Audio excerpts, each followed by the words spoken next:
Good morning, everyone. Today's topic is pharmacodynamics.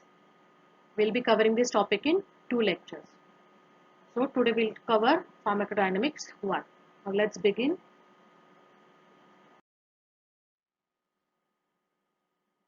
So, what do you understand by pharmacodynamics?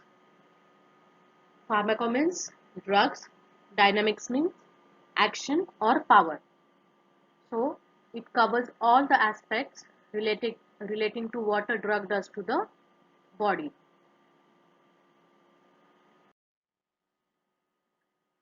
Now let's begin with the definitions or understanding of the basic terms used, that is action and effect. So what is action?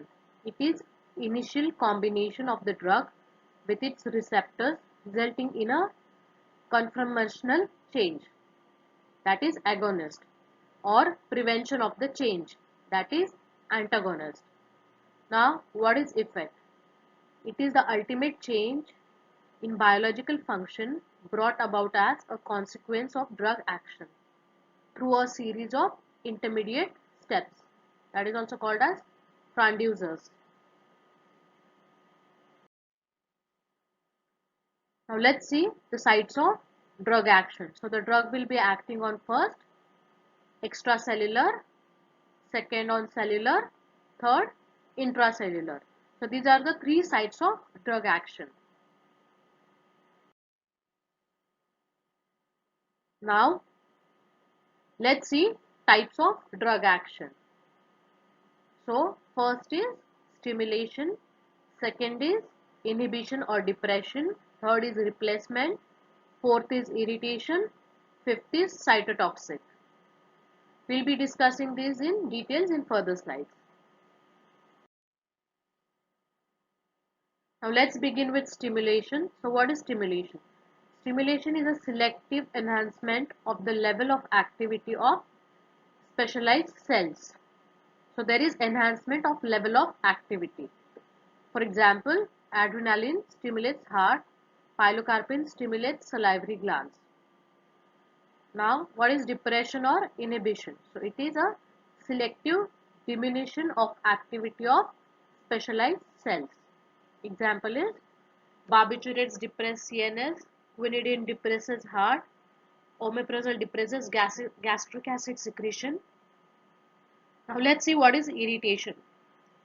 Irritation is a non-selective, often noxious effect and is particularly applied to a less specialized cells, that is epithelial and connective tissue. Strong irritation results in inflammation, corrosion, necrosis and morphological damage.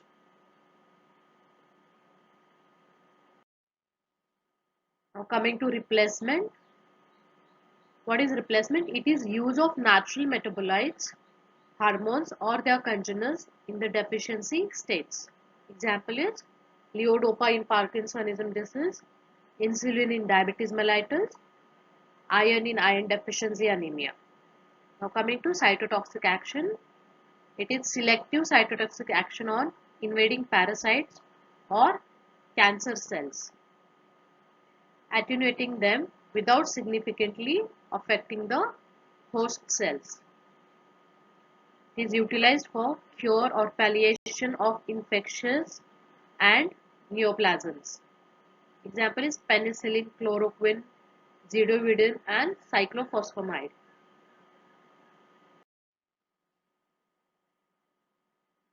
Now let's see the drug action by its physical and chemical properties. We'll just go through the points. So let's begin with color. It is tincture. Then physical mass is isafgula, which is used in constipation. Physical form is dimethicone, which is an anti-foaming agent. And then there is smell, which are volatile oils, and taste is bitters. Then osmotic action is by mannitol, absorption by activated charcoal, soothing effect by lotions like calamine, oxidizing property by potassium permanganate, chelation by EDTA and dimercaprol, radioactivity with iodine and others, radio opacity with barium sulfate, and scavenging effect with mesna with cyclophosphamide. So these were the drug actions by its physical and chemical properties. Now let's begin with mechanism of drug action. Mechanism of drugs. Now drugs act either by receptor or by non-receptor or by targeting specific genetic changes. Now majority of the drugs will act by either they will be receptor mediator or they will be non-receptor mediated. Now first we are going to study all the actions by receptor mediated, and later on we'll discuss non-receptor mediated. Now coming to receptor mediated action, drug produce their effect through interacting with some chemical compartments of the living cell called as receptors. Receptors are macromolecules. Mostly they are proteins. They are either present either on the cell surface, cytoplasm, or in the nucleus. Now they can also be defined as, it is defined as a macromolecule or binding site located on the cell surface or inside the effector cell that serves to recognize the signal molecule, drug, and initiate the response to it. But it itself has no other function. For example, muscarinic, those are M types of receptors, and nicotinic, which are N type of receptors. So just remember what are receptors. They are macromolecules, mostly proteins, present on cell surface, cytoplasm, or in the nucleus. What are the functions of receptor? There are basically two functions. First is recognition of the specific ligand molecule, that is ligand binding domain. Second, transduction of signal into the response, that is effector domain. So these are the basic two functions of the receptor.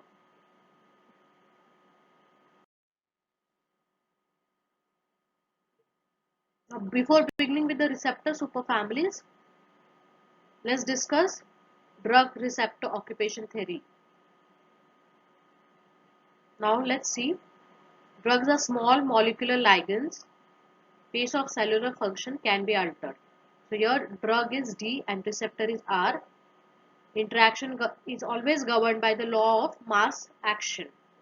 Your E is effect. It is a direct function of drug receptor complex. But DR complex may not be sufficient to elicit a response. That is, though the drug receptor complex is formed, it's not necessary that it will elicit a response. That is, so the equation is D plus R, that is drug plus receptor will form DR complex, which will have E, that is effect, direct function of the DR complex. So here D must be able to bring a conformational change in R to get E. So if we want an effect, that is E, so what happens is D is drug. It must be able to bring a conformational change in a receptor to get the effect.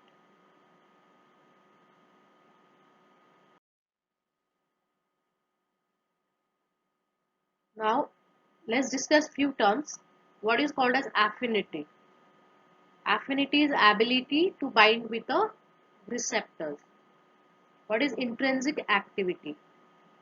Capacity to induce functional change in the receptors. See, only binding is called as ability or affinity. The ability to bind with a receptor is affinity. In intrinsic activity is it has a capacity to induce functional change. And what are competitive antagonists? They have the ability to bind with a receptor but no capacity to bring any functional change. That is, competitive antagonist will have affinity but no intrinsic activity.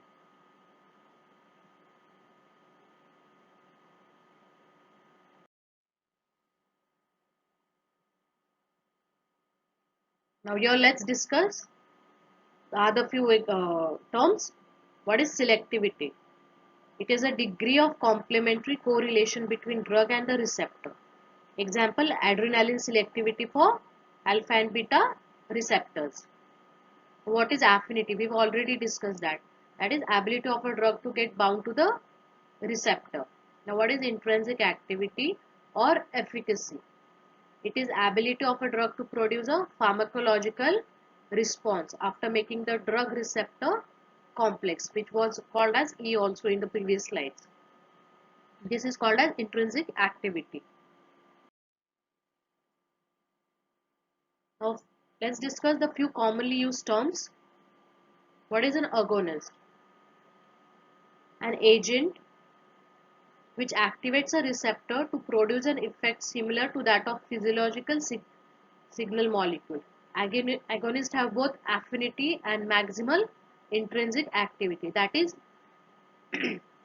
affinity is ability to bind, and intrinsic activity is it will bring about some pharmacological changes or action. So agonist has both affinity plus intrinsic activity. Now what is inverse agonist? An agent which activates a receptor to produce an effect in the opposite direction to that of agonist. Inverse agonists have affinity but intrinsic activity with the minus sign. So they will have affinity but minus intrinsic activity. That is called as inverse agonist. Now what is antagonist? An agent which prevents the action of agonist on a receptor or the subsequent response but does not have any effect of its own. That is called as antagonist. Now what is competitive antagonist? It has affinity but no intrinsic activity. Means it will bind but it will have no intrinsic activity. That is called as competitive antagonist. Now what is partial agonist? An agent which activates a receptor to produce some maximal effect but antagonizes the action of a full agonist. Partial agonists have affinity and submaximal intrinsic activity. So these are called as partial agonist. So these are the terms you have to remember throughout this topic.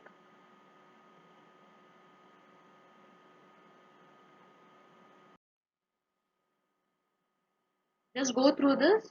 So agonist, what is agonist? Just for the revision purpose, agonist is affinity plus intrinsic activity. Antagonist is affinity plus intrinsic activity is 0. Partial is affinity plus intrinsic activity, which is submaximum. Inverse agonist is there is affinity and intrinsic activity is in minus.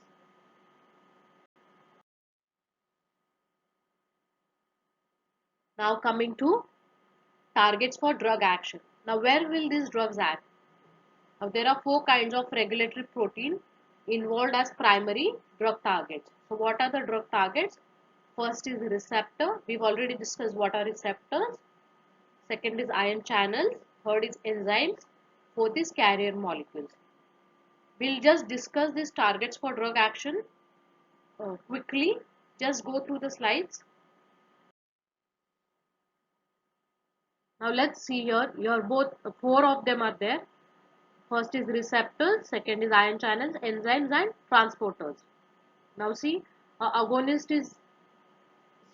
there is binding, that is affinity plus intrinsic activity. So it is direct. There is transduction mechanism. So there is enzyme activation, ion channel modulation, DNA transfer. So the change has been brought. When the antagonist binds, there is no effect. Now similarly coming to ion channels, when the blockers are there, the permeation is blocked. And from modulators, there is increased or decreased opening or opening probability. Now coming to enzymes, when there is inhibitor binds, the normal reaction is inhibited. And when there is false substrate, there is abnormal metabolite produced. When there is prodrug, then active drug is produced. And then coming to carrier molecules or transporters, just have a look at this normal transport. There is no hindrance in this normal transport. There are 4 steps. See, then when there is inhibitor present, the transport is blocked. And when again as seen with enzymes, when there is false substrate, the abnormal compounds are accumulated. So just go through this diagram. This is just for your basic understanding. Now coming to the first target, that is receptor. So receptors are the sensing elements in the system of chemical communication that coordinates the function of all different cells in the body. So which are the chemical messengers? They can be hormones, drugs, transmitters and other mediators. Now ion channels. Ligand gated ion channels incorporate a receptor and open or close only when the receptor is occupied by an agonist. Example, local anesthetics. We've already seen when the blocker is used, the channels are closed, and when the agonist is used, there is either increased or decreased permeability. Now, voltage gated ion channels. Drug binds on accessory sites of the channel protein and affect channel gating. Example, dihydropyridines. This was about ion channel. Now coming to enzymes. Many drugs target enzymes. Often the drug molecule is a substrate analog that acts as a competitive inhibitor of the enzyme, either reversibly or irreversibly. There are few examples. The first section is enzymes, the other one is inhibitor. So first is acetylcholinesterase, its inhibitor is neostigmine. Second is cyclooxygenase and its inhibitor is aspirin. Now the fourth is carrier molecule or transporters.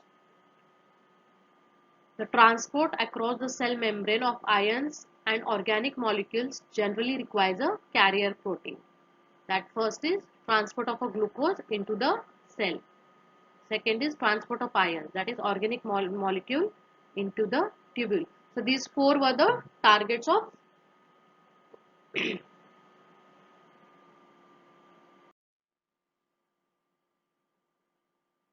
now let's discuss drug and receptor. Drugs as well as hormones, neurotransmitters, autocoids and toxins can make possible the transfer of information to cells by interaction with the specific receptive molecule called as receptors. See, this drug the drug is binding with the receptor. Just see how it is fitting in here.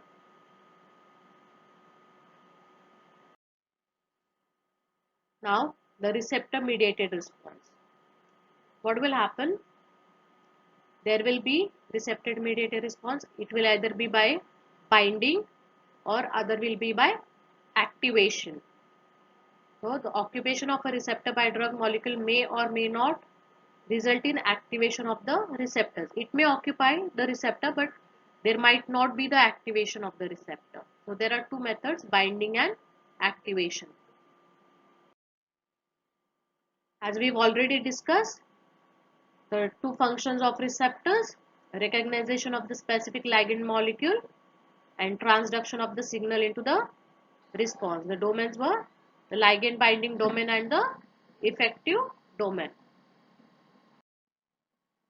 Now coming to receptor superfamilies.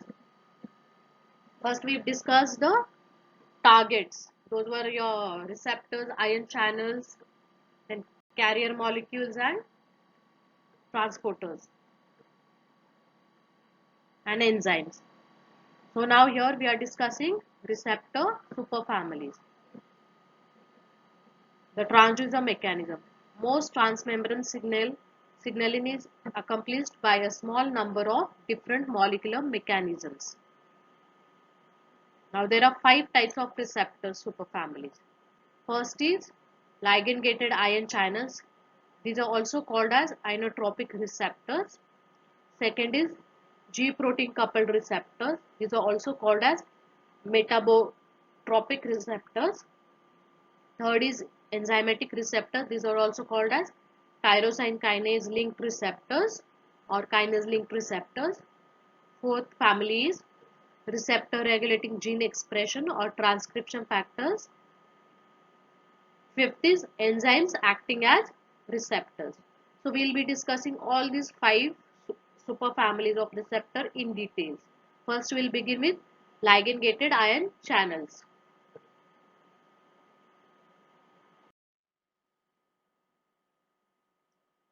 Before beginning, just have a look at this diagram. So here I have mentioned four receptor superfamilies.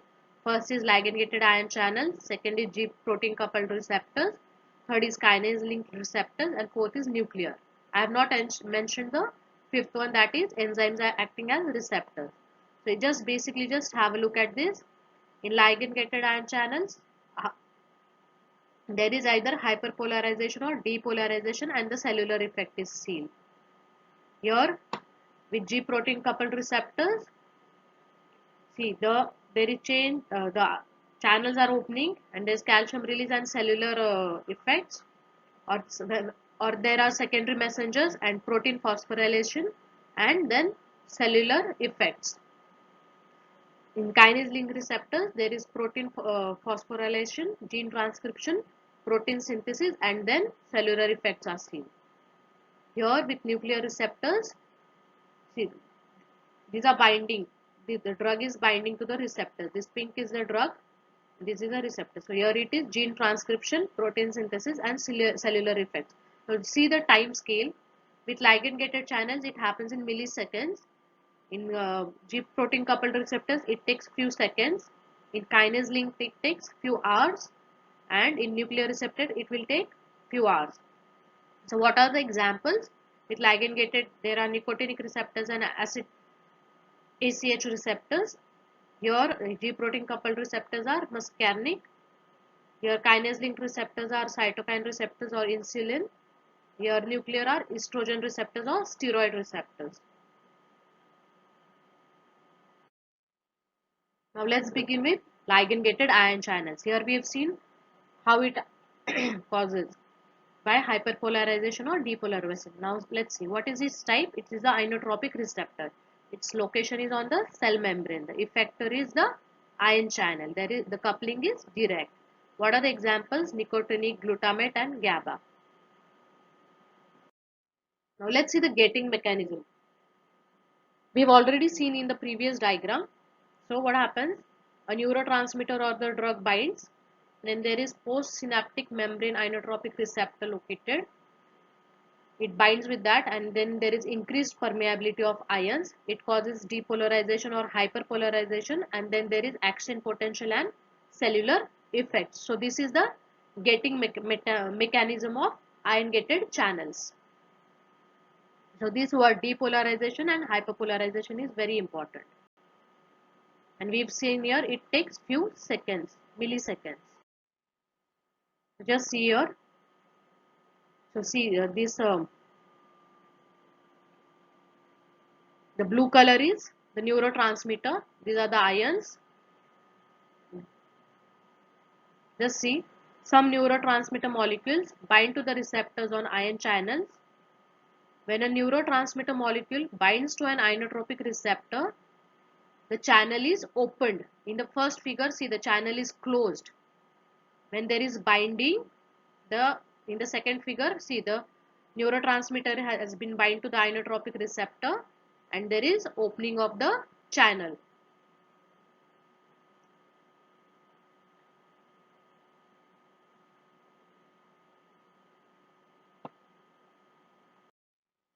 Now coming to the second group, that is G protein coupled receptors. So the type here is, these are metabotropic receptors. Location is on cell membrane. Coupling is with G proteins. Examples are muscarinic, adrenergic, opioid, dopamine, 5-HT, peptides, and purines.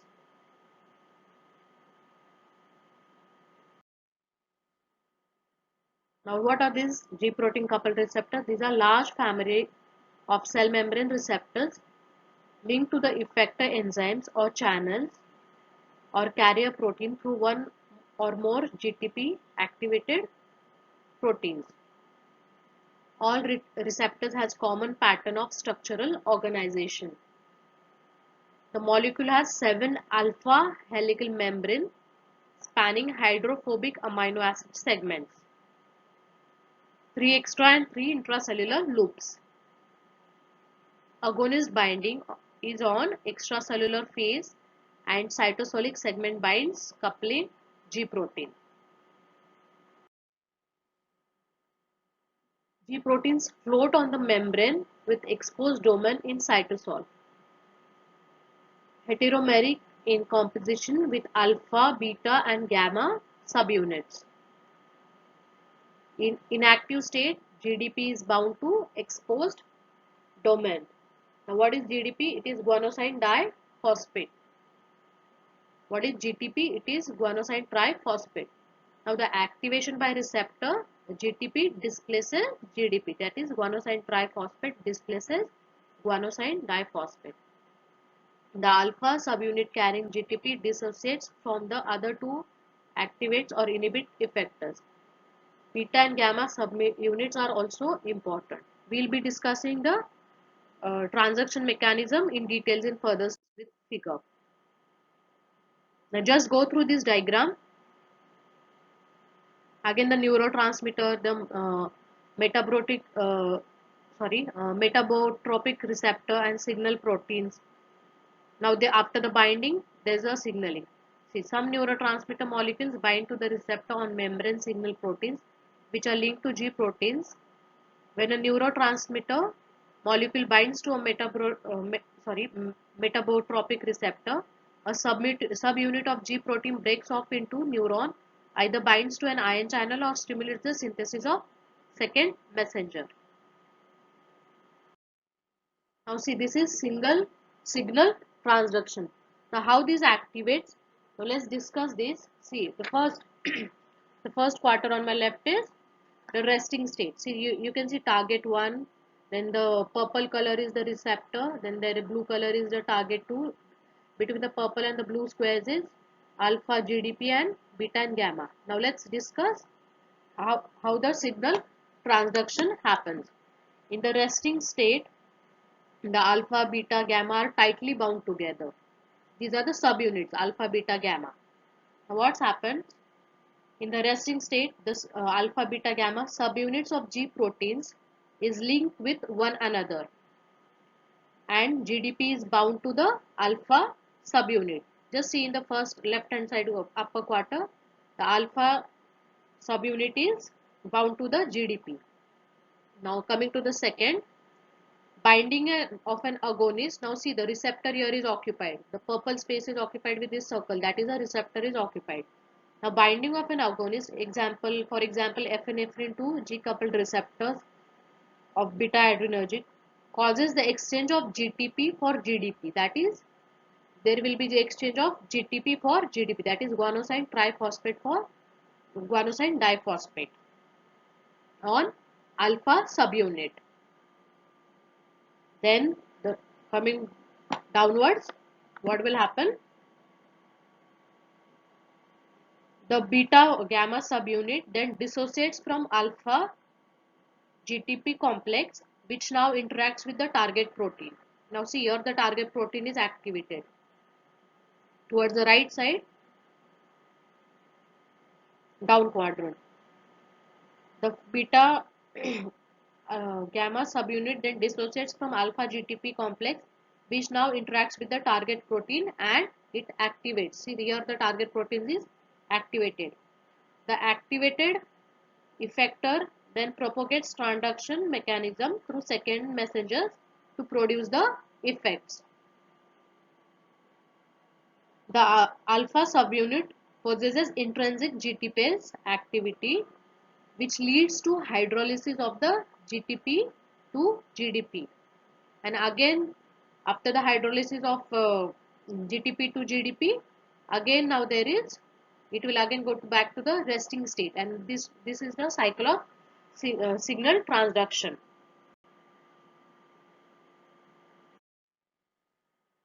Now coming to the classes of G coupled protein receptors, there is GS, GI, GQ and GO.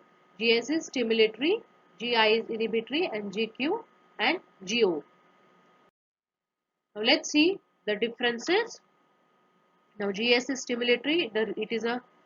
It has a receptor for beta adrenergic glucagon. Here there is increased in CMP. This is a signaling pathway. We'll be discussing this in later in previous slides. The three major pathways. GI is inhibitory. It is alpha 2 adrenergic. So see here that there is decrease of CMP, that is, and opening of K plus. GQ is ACH. Here it will the effector or the signal pathway is IP3 phospholipase, and GO is neurotransmitters in brain. We'll be discussing these three in details in further slides. Just have a look at this. What we have discussed is 7 helical structures. Just have a look at this diagram. See, you can see the 7 green rods, 1, 2, 3, 4, 5, 6 and 7. Here you can see GI is inhibitory, inhibition of CMP. GS is increase in CMP, that is stimulatory. And GQ is increased DAG, that is IP3 or phospholipase. Just have a look at this.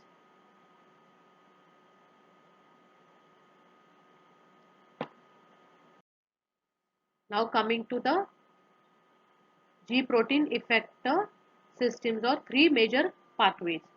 First is adenyl cyclase, that is CMP system. Second is phospholipase C, that is inositol phosphate system. And third is ion channels.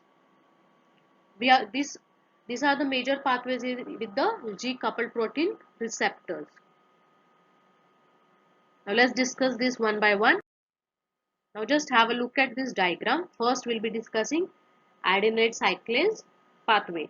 So see what happens here is, you can see from the diagram, ATP is converted with adenyl cyclase, it is converted to CMP, and from CMP with phosphodiesterase it is converted to 5-AMP, and from CMP again there is activation of protein kinase, and there is phosphorylation of cell proteins.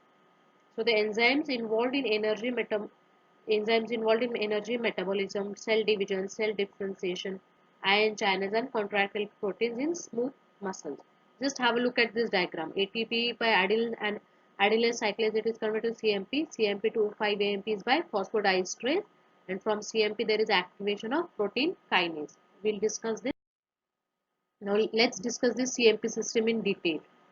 Now what happens here is, the cyclin AMP is a prototype second messenger, and it is synthesized by adenyl cyclase under the influence of GS, which is GS is stimulatory. You can see it in the diagram. GS is stimulatory. There is a plus sign. That means it is stimulatory, and GI is inhibitory. G stimulatory means it will increase CMP levels, and inhibitory means it will decrease CMP levels. So as discussed in previous slides, what happens is ATP along with adenyl cyclase is converted to CMP. CMP is then converted to protein kinase. Then it causes phosphorylation of functional proteins, which leads to increased lipolysis, increased glycogen synthesis, increased glycogen breakdown, and there is calcium channel activation also. So this is the first effector system, that is CMP system. Now as we've discussed, what happens with this is, see, now there is increased contractility of heart and impulse generation. This is with CMP system or CMP pathway. And there is relaxation of smooth muscles, increased lipolysis, increased glycogenolysis, inhibition of secretions, modulation of junctional transmission, hormone synthesis. Additionally, opens specific type of calcium channels, cyclic nucleotide gated channel, that is on heart, brain and kidney.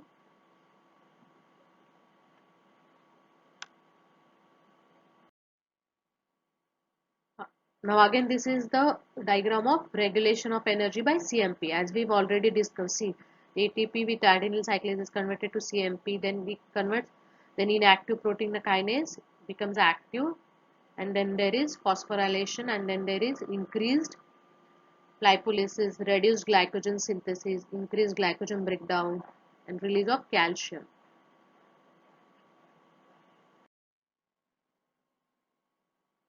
Now coming to the second pathway, that is phospholipase C IP3 DAG pathway. Now what happens here is it mediates or modulates contraction, secretion or transmitter release,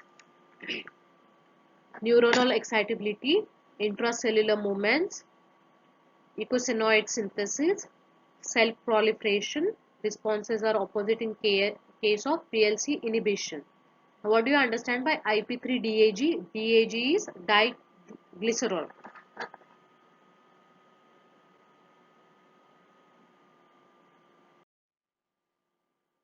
Now let's discuss this in details. Now this is the phospholipase C system diagram. Just have a look at this. What happens here is, see here, vasopressin or neurotransmitters. For example, vasopressin or neurotransmitter bind to GQ and activate the membrane enzyme phospholipase C. This binds, see, you can see that there is binding with the pink color diamond. There is a binding and it activates the phospholipase C. Then what happens? The stimulation of phospholipase C leads to hydrolysis of phosphatidyl inositol. On hydrolysis, the phosphatidylinosyl splits into two second messengers, that is DAG. DAG is diglycerol, and other one is IP3. You can see IP3. IP3 is inositol triphosphate. So on hydrolysis, it splits into two, that is DAG and IP3. DAG is diglycerol and IP3 is inositol triphosphate. Now what happens? Now DAG remains confined to the membrane. And what happens with IP3, that is inositol triphosphate? Inositol triphosphate is water soluble, so it diffuses easily through cytoplasm. It triggers the release of calcium. Calcium promotes the binding of calcium to calmodulin, and which is responsible for contraction and secretion, as we've seen, contraction of smooth muscles and glandular secretion. Now again, what happens is, now DAG, that is diglycerol, activates phospholipid and calcium sensitive protein kinase, and there is activation of phosphorylation of enzymes, which again leads to contraction of smooth muscles and glandular secretion. So this was with phospholipase C system. Hope you are clear with this.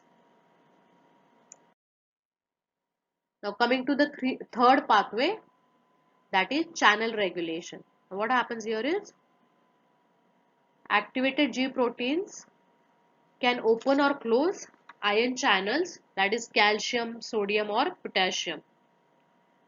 These effects may be without intervention of any of the above mentioned second messengers, that is CMP or IP DAGs. As we have seen in the first two, adenyl cyclase, the second messenger was CMP, that is cyclic AMP, and on the third was IP3, that is inositol triphosphate or DAG, that is diglycerol. Here these messengers are not needed.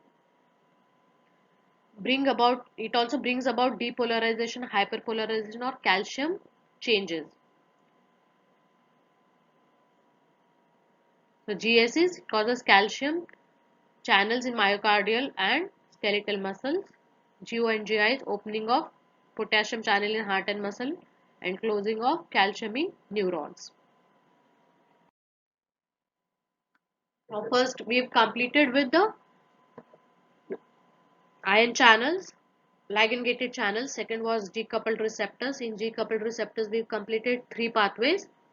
Now this is the third receptor superfamily, that is enzyme linked receptor or kinase linked receptors. So these are extracellular, hormone binding domain and a cytoplasmic enzyme domain, mainly protein tyrosine kinase or serine or threonine kinase. These are also called as kinase linked receptors. Upon binding, the receptor converts from its inactive monomeric state to the active dimeric state. The TPRK gets activated. The tyrosine residues phosphorylates on each other. Also phosphorylates other SH2PR domain substrate proteins.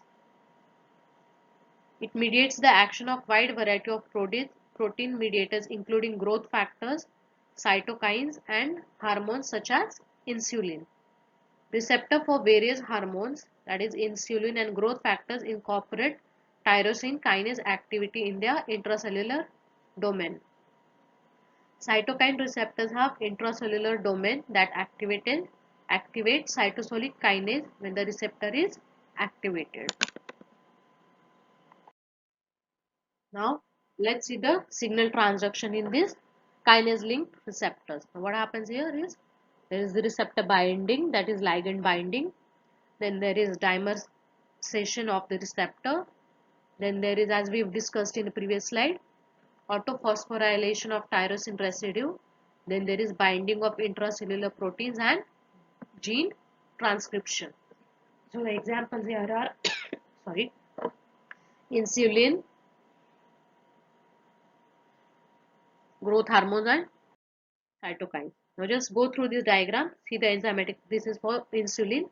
See, this is a extracellular receptor binding domain. The insulin is binding. Then with the tyrosine kinase, there is phosphorylation of the tyrosine residue in proteins. This is the second system in the kinase linked receptors. This is called as JAK STAT kinase binding receptors. What is this? This mechanism closely resembles that of a receptor tyrosine kinase. It's one and the same. There is slight difference. The only difference here is the protein tyrosine kinase activity is not intrinsic to the receptor molecule. This is Janus kinase family. Also uses STAT, that is signals transducer and activators of transcription. The examples here are with kinase link, that is tyrosine kinase linked was insulin, and here JAK STAT is cytokines and growth hormones and interferons. This is again the binding of cytokines. Just see, cytokine is binding, then the conformational change binding of JAK STAT system, then there is phosphorylation of the receptors plus JAK, and then there is gene transcription. See that there is phosphorylation of the receptor plus JAK, then there is binding of phosphorylation of domain protein, then there is dimerization of STAT receptor, and then there is gene transcription. It's again the same for the growth factor. Just have a look. First was for cytokine, this is for the growth.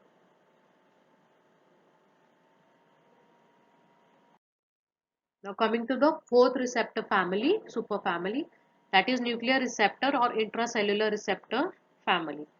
These are nuclear receptors regulate gene transcription. Nuclear receptor it is a misnomer as they are located in the cytosol and migrate to the nucleus when ligand is present. Lipid soluble biological signals cross the plasma membrane and act on the intracellular receptors.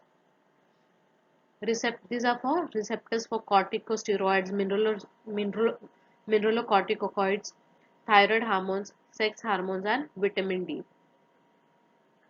They stimulate the transcription of gene in the nucleus by binding with specific DNA sequence called as responsive elements to synthesize new proteins. Hormones produce their effects after a characteristic lag period of 30 minutes to several hours. As we seen in the first slide itself, first ion gated receptors were the time effect was only for milliseconds, then the other two, that is enzyme linked receptors or kinase linked, and G protein coupled receptors for a few seconds, and the fourth, that is nuclear receptors. Now see here, it is from the lag period of 30 minutes to few hours or several hours. Beneficial or toxic effect persists even after withdrawal. And the examples here are corticosteroids, hormones, and vitamin D. Now see the single transduction. The steroid receptor, it brings about conformational change. There is dimerization. Then it moves to the nucleus and bind to the hormone with the responsive elements. Then there is increase in RNA polymerase activity and production of specific mRNA.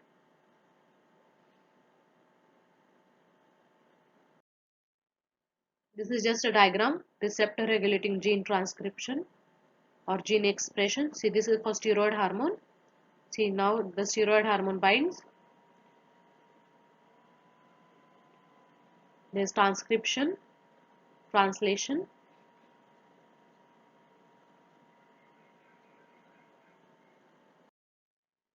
Now coming to the last superfamily, this is called as enzymes acting as receptors. Now, for example, a large variety of enzymes, both intra and extracellular, also serve as a potential molecular target for drugs. So, drugs can either mimic the enzyme substrate after binding with its active site, or may bind to its allosteric site to produce the effect. For example, angiotensin converting enzyme, that is ACE enzyme, which converts angiotensin 1 to angiotensin 2. And if angiotensin converting inhibitors are used, it will stop or inhibit the conversion of angiotensin 1 to angiotensin 2. Similarly, second, acetylcholinesterase degrades the neurotransmitter acetylcholine. Thus, acetylcholine inhibitor prevents the degradation of the acetylcholine and enhances the cholinergic activity. So these are enzymes acting as receptors. If you use inhibitors, they will stop the reaction. Now coming to the receptor regulation theory. Now let's discuss receptor downregulation, receptor upregulation, and desensitization of the receptors. So the first is receptor downregulation. What happens when there is prolonged use of an agonist? We've seen what is agonist. It has both affinity as well as intrinsic activity. So a prolonged use of an agonist, what will happen? It will decrease the receptor number and sensitivity. So the prolonged use of an agonist on a receptor, what will happen is within few time there will be decrease in number of receptors, and there will be also be decrease in its sensitivity, and that's why the drug effect will be decreased. For example, chronic use of salbutamol down regulates beta 2 adrenergic receptors. Now why this happens, the decreased number of receptors and its sensitivity? This is due to the endocytosis or internalization of the receptors from the cell surface. This is called as receptor downregulation.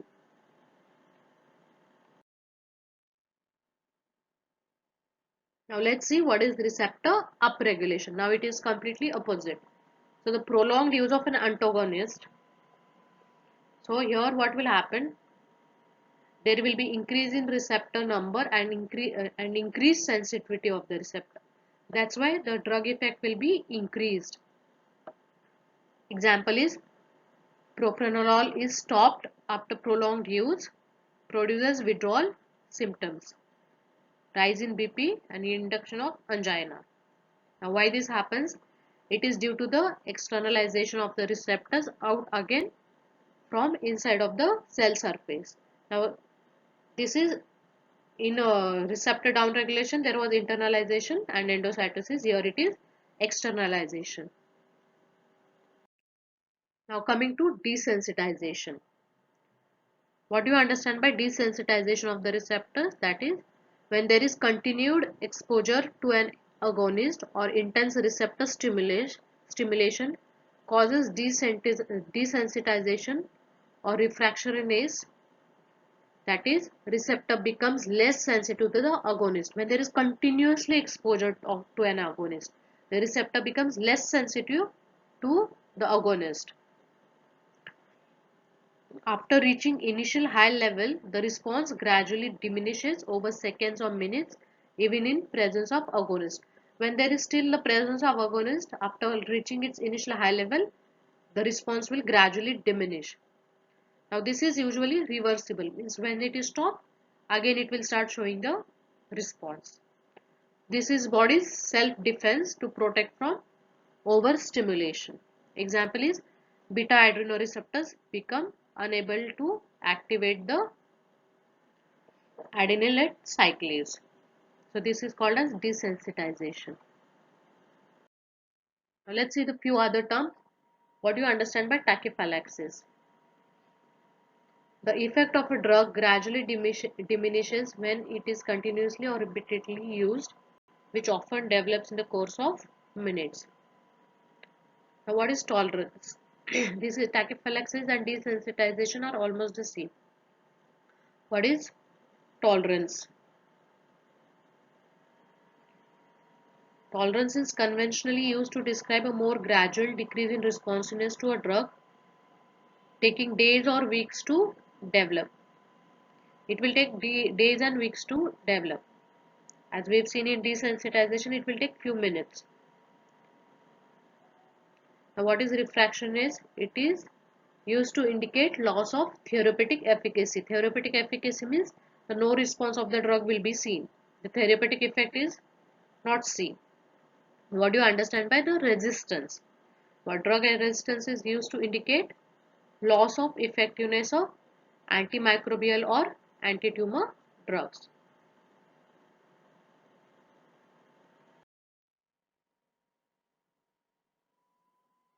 Now, in previous slides, we have discussed the receptor mediated drug action. Now, we are discussing non-receptor mediated drug action.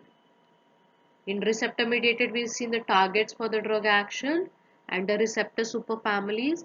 And in the G-coupled protein receptors, we've already discussed the three major pathways. Then we've discussed the receptor regulation, that is receptor upregulation, receptor downregulation, desensitization, and now coming to non-receptor mediated drug action. So the examples here are physical and chemical means antacid chelating agents and cholestyramine. Then alkylating agents are cyclophosphamide, which we've already seen in the physical and chemical properties. Then antimetabolites are purine and pyrimidine analogs, or 5-FU, that is 5-fluorouracil, antineoplastic and immunosuppressant activity. So this was non-receptor mediated drug action, that is by drug action by its physical or chemical properties. So you should be able to remember in this topic the commonly used term, that is agonist, antagonist, inverse agonist, partial agonist, competitive antagonist. All these you should be able to remember, and you should be able to remember the targets for drug action, then the receptor superfamilies, then the three major pathways in the G protein coupled receptors, then the receptor regulation theory, and what are uh, the common terms used like desensitization, tachyphylaxis, and other is now, and the last one is non-receptor mediated drug action. So we'll stop the first part of pharmacodynamics. In other lecture, we'll be discussing the agonism and antagonism.